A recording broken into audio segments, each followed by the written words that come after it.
I was going to visit a friend in prison, and I didn't, and I'm feeling even worse about it now. I'm glad you mentioned that.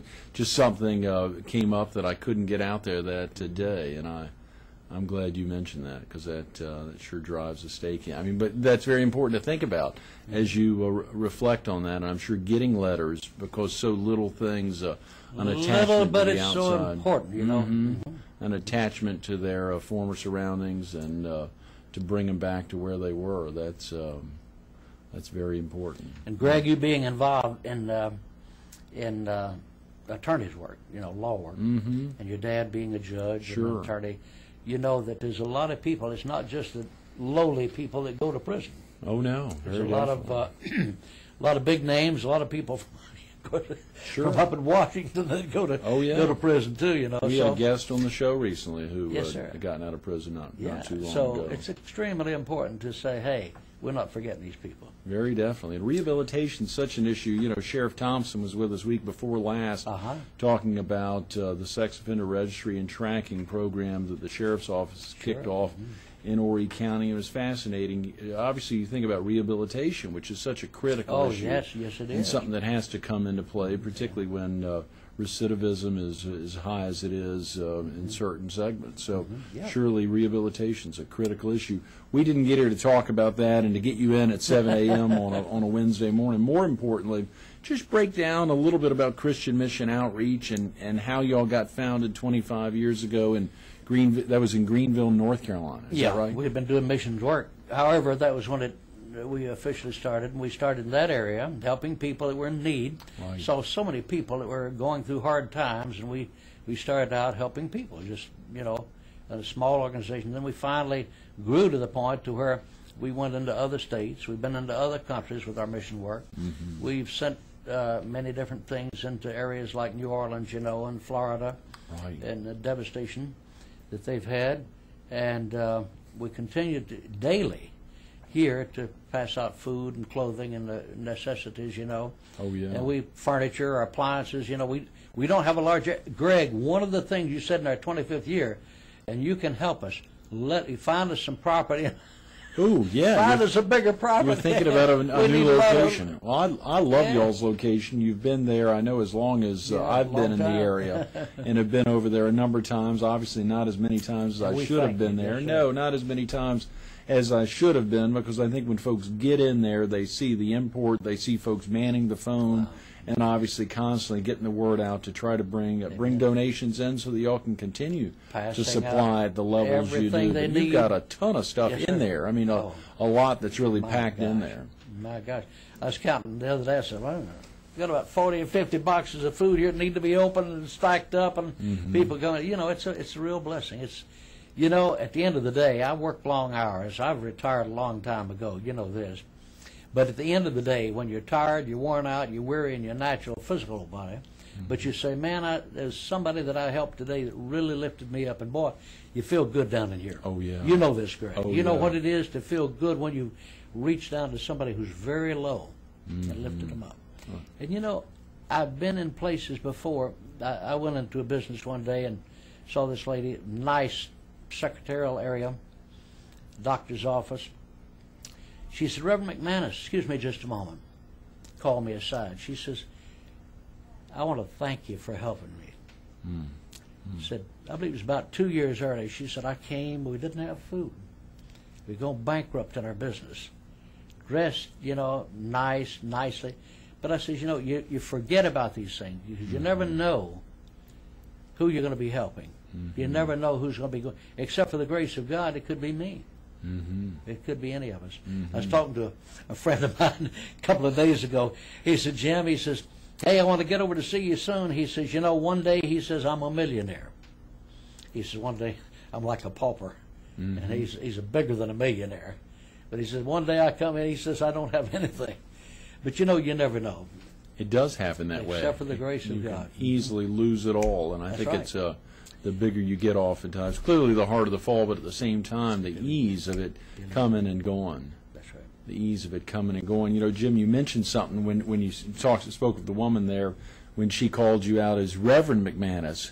Of course, I think about you as Jim, but a lot of folks do. You're still doing pastoral care down. Yeah. Am I correct? Down in Georgetown. Yeah, we pastor down there now. They call me down. You know, I've done pastoring work over the years, and of course, like I say, this has been. I've always been in the media for the past 45, 50 years, really. Sure. And prior to that, a teacher, and I got my education. We haven't even touched on your boxing. We've only got about 5 minutes, but of course, Christian Mission Outreach is. I think we said before starting filming, you had actually been in 150 fights, Jim, or more. Yeah, that was one phase of my life. My dad was a professional boxing promoter. 5 boys in the family. That. 5 boys in the family, and by the time I was 5 years of age, I'll never forget 5 or 5.5. I can remember they laced gloves on my hands to box this little boy. No. And he just beat the mud out of it. I said, never again. But Daddy says, next day you'll put them back on. Oh, yeah. Daddy had his own training gym, you know, and right. Trained us. And the entire... Is that addictive, Jim? Just smashing somebody? Yeah. I mean, what's... of course, you've got gloves on, and so you can't really hurt yourself. Yeah, we wear gloves. Now, right. you see some of these things on TV where they don't even have gloves on. I can't imagine, yeah. Covering the knuckles. But anyway... You get into a lifestyle of aggressiveness, pushy, dominant, overbearing, right, demanding, and this type of thing for while you're boxing, because that's the way you're taught. Sure. And then when I became a Christian, when I dedicated my life to serving God, you have to learn different way of life. You learn to love. Jesus says this is the greatest, to love your fellow man. It almost would be, not to say there's not such thing as a Christian boxer, but it would almost be difficult to be a boxer and be in the pulp out of somebody. It is, and that was one of the most difficult things in my latter years of boxing. That was one of the most difficult things for me, is to really try to hurt somebody. To really try to hurt somebody. In the ring, I mean, you want to win, and you want to win by a knockout, but you don't want to hurt somebody. Right. And that is a very good point, Jim. We can almost wrap on that. We got a couple of minutes, but of course, your pastoral care down in Georgetown, and you say we, you mean you and Jan? Do you all do that together? Jan, I was telling somebody earlier about, how do you make a marriage last for 47 years and have a successful marriage, and mine is. Yeah. I says, you do everything your wife tells you to do. No, you marry Jan McManus, and you do everything your wife tells you to do.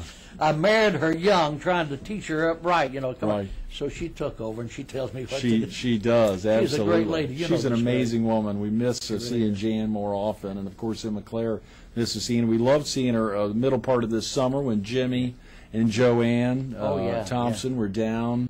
And of course, we got to see Jan and her sister and y'all as y'all were heading out one night to J. Edwards or somewhere, and it's great when you think about her ability to really reach out and touch so many folks. She has one of the biggest hearts of any individual I've ever known.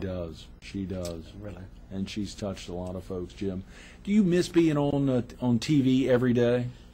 Greg, I really don't, because I'm so involved in what I'm doing. I love every instant of everything.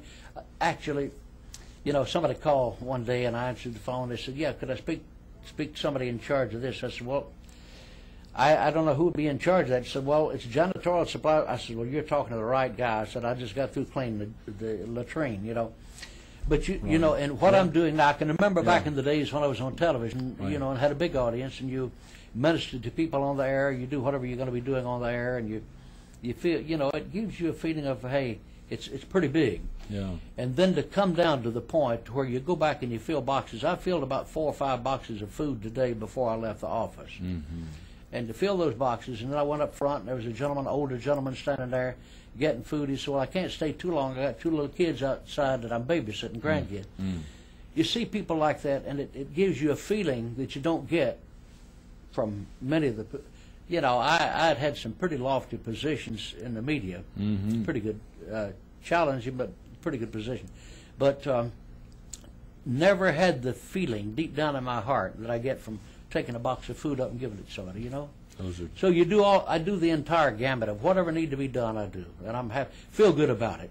I know you do, Jim. It shows. Thanks so much for being with us this morning. I thought we had about a half-hour program. We do. It's over. My Lord, the time blew. Forgive me. I haven't even touched on half the questions we tried to prepare to get ready for this morning, but Sherry told me to come prepared to dance and sing, and I didn't get to Yes, do either. no, you didn't. That's right. The community room here at SCB&T isn't situated for it. We'll have a talk with Tommy about that. Stay tuned to more Carolina People with Jim McManus coming up next. We got to hear him talk about the secret to a successful marriage for 47 years to his amazing wife, Jan. We did not get to hear him talk about being a paratrooper. We got to hear him talk about founding Christian Mission Outreach 25 years ago. That's a silver anniversary this year. Wow. 2007, a silver anniversary. We didn't get to hear him talk about his 2 children and his 2 grandchildren and their involvement in the mission work. There's so much that happens with Jim and Jan McManus. We got to hear him talk about being a reverend in his pastoral care down there in Georgetown. Give him a call. The phone number's simple. The mission is very clear, and you'll see it when you stop by to visit their office, 843-293-2411. Say it. You can write it down now. You can even go pick up the phone, leave a message if Jim's not there at 7:30. That's 843-293-2411, Christian Mission Outreach.